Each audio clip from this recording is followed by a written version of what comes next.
नमस्कार दोस्तों, खबर बहुत शॉकिंग है। लालू प्रसाद यादव और तेजस्वी यादव पर मोदी सरकार की दबिश जारी है। इस वक्त जब मैं आपसे बात कर रहा हूं तो लालू प्रसाद यादव और तेजस्वी यादव से जुड़े लोगों पर दिल्ली और एनसीआर के इलाकों में कम से कम 15 जगहों पर रेड मारी जा रही है। 15 जगहों पर रेड। ये ना भूलें कि लालू प्रसाद यादव की तबीयत खराब थी, बावजूद इसके उनसे सीबीआई ने पूछताछ की। जब उनकी बेटी रोहिणी आचार्य ने कहा था कि देश की जनता इस बात को याद रखेगी कि लालू प्रसाद यादव को किस तरह से टॉर्चर किया जा रहा है। क्या भारत वाकई ऐसे में एक स्वस्थ लोकतंत्र कहा जा सकता है? ये तमाम सवाल हैं जिनके जवाब दिए जाने बाकी हैं। अब देखते हैं मेरा ये शो किस तरह से विपक्ष के नेताओं को और उन पर दबिश डाली जा रही है। देखते हैं। दोस्तों, गजब खुराफाती सोच की है मोदी सरकार। आपकी स्क्रीन पर मनीष सिसोदिया, दिल्ली के पूर्व उप मुख्यमंत्री, आज उनकी बेल का मामला आने वाला था। जैसे कि आप जानते हैं वो सीबीआई की हिरासत में है और जिस दिन बेल का मामला आने वाला था उससे ठीक एक दिन पहले ईडी उनको गिरफ्तार कर लेती है, प्रवर्तन निदेशालय उन्हें गिरफ्तार कर लेती है और ईडी के शिकंजे में जो आ जाए ना दोस्तों, उसका निकलना नामुमकिन हो जाता है। यानी कि एक तरह से आप मान के चल सकते हैं कि 6 महीने तक मनीष सिसोदिया को बेल नहीं मिलने वाली है। इस तरह से मोदी सरकार उन्हें जेल में बंद रखना चाहती है और बात यहां तक सीमित नहीं है। आपके स्क्रीन पर यह है केसीआर की बेटी के कविता। 11 तारीख को इसी दिल्ली आबकारी मामले में उनसे पूछताछ होने वाली है और प्रवर्तन निदेशालय ने उन पर यह आरोप लगाया है कि उन्होंने दिल्ली की आम आदमी पार्टी सरकार को करीब 100 करोड़ की रिश्वत दी थी। के कविता पर भी गिरफ्तारी की तलवार लटक रही है क्योंकि 11 तारीख को जो है प्रवर्तन निदेशालय उनसे पूछताछ करने वाला है। यानी कि एक बात तय हो गई है दोस्तों कि किसी भी कीमत पर विपक्ष के नेताओं पर निशाना साधा जाए। मगर मैं आपको बतलाने वाला हूं कि मनीष सिसोदिया को दरअसल गिरफ्तार क्यों किया गया है। इस मुद्दे पर क्या कहना है जांच एजेंसीज का, आपके स्क्रीन पर जांच एजेंसीज ने आरोप लगाया है कि सिसोदिया अपने जवाब में टाल मटोल कर रहे थे और जांच में सहयोग नहीं कर रहे थे। दिल्ली में साल 2021-2022 के लिए बनाई गई और अब रद्द की जा चुकी आबकारी नीति को तैयार करने और इसे लागू करने में कथित भ्रष्टाचार के सिलसिले में सीबीआई द्वारा 26 फरवरी को गिरफ्तार किए जाने के बाद सिसोदिया फिलहाल न्यायिक हिरासत में हैं। ईडी ने सिसोदिया से पहले दौर की पूछताछ 7 मार्च को की थी और कल उन्हें गिरफ्तार कर लिया जाता है। कार्यक्रम की शुरुआत में मैंने आपसे क्या कहा कि एक बार जो ईडी के शिकंजे में फंस जाए उसका निकलना नामुमकिन है।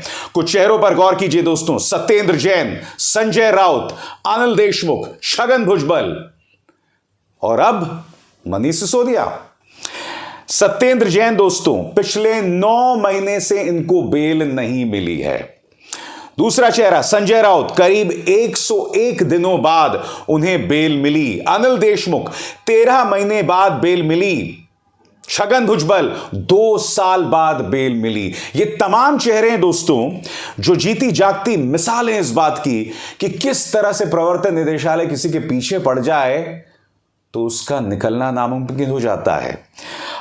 अरविंद केजरीवाल ने दोस्तों इस मुद्दे पर करारा हमला बोला है। अरविंद केजरीवाल क्या कह रहे हैं आपके स्क्रीन पर। मनीष को पहले सीबीआई ने गिरफ्तार किया, सीबीआई को कोई सबूत नहीं मिला, रेड में कोई पैसा नहीं मिला, कल बेल पर सुनवाई है, कल मनीष छूट जाते तो आज ईडी ने गिरफ्तार कर लिया। इनका एक ही मकसद है, मनीष को हर हाल में अंदर रखना है। रोज नए फर्जी मामले बनाकर जनता देख रही है, जनता जवाब देगी।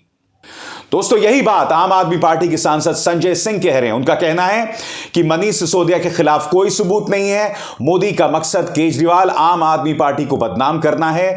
लाखों करोड़ों का घोटाला करने वाले अडानी को साथ लेकर घूमते हैं। जितना बड़ा भ्रष्टाचारी वो बीजेपी में उतना ही बड़ा पदाधिकारी। और दोस्तों ये बात काफी हद तक सही इसलिए भी है क्योंकि भारतीय जनता पार्टी में जो शामिल हो जाता है उसके तमाम पुराने केसेस जो हैं रफू चक्कर हो जाते हैं। मैं आपका परिचय 7 नगीनों से करवाना चाहूंगा। दोस्तों आपके स्क्रीन पर येदियुरप्पा, बड़े बड़े खनिज घोटालों में, जमीनी घोटालों में उनका नाम था। यहां तक कि जांच के मुताबिक जो डायरीज उनसे मिली थी, उनसे पता चला था कि बड़े बड़े नेताओं तक पैसा पहुंचा, बड़े बड़े बीजेपी नेताओं तक पैसा पहुंचा। मगर आज उनके खिलाफ जांच को लेकर मामला कहां है? जी हां, कहां है मामला? सीबीआई जो उनके खिलाफ सालों तक जांच कर रही थी, अब उनके खिलाफ सबूत नहीं पेश कर पा रही है। क्या यह बात आपको अटपटी नहीं लगती? क्यों? क्योंकि येदियुरप्पा भारतीय जनता पार्टी में। बात वहां नहीं रुकती दोस्तों। कर्नाटक की पृष्ठभूमि के बेल्लारी के रेड्डी बंधु, वो रेड्डी बंधु जो कि 16,500 करोड़ के खनिज घोटाले में, माइनिंग घोटाले में शामिल थे दोस्तों, क्योंकि वो भारतीय जनता पार्टी के करीबी थे। यही नहीं, स्वर्गीय सुषमा स्वराज के बहुत करीबी थे। वो तस्वीर आपको याद होगी कि किस तरह से सुषमा स्वराज उन दोनों को आशीर्वाद दे रही हैं। वो तस्वीर सबको याद होगी दोस्तों। मगर रेड्डी बंधु को क्लीन चिट मिल जाती है। आपकी स्क्रीन पर शुवेंदु अधिकारी तृणमूल कांग्रेस के नेता थे, याद कीजिए दोस्तों।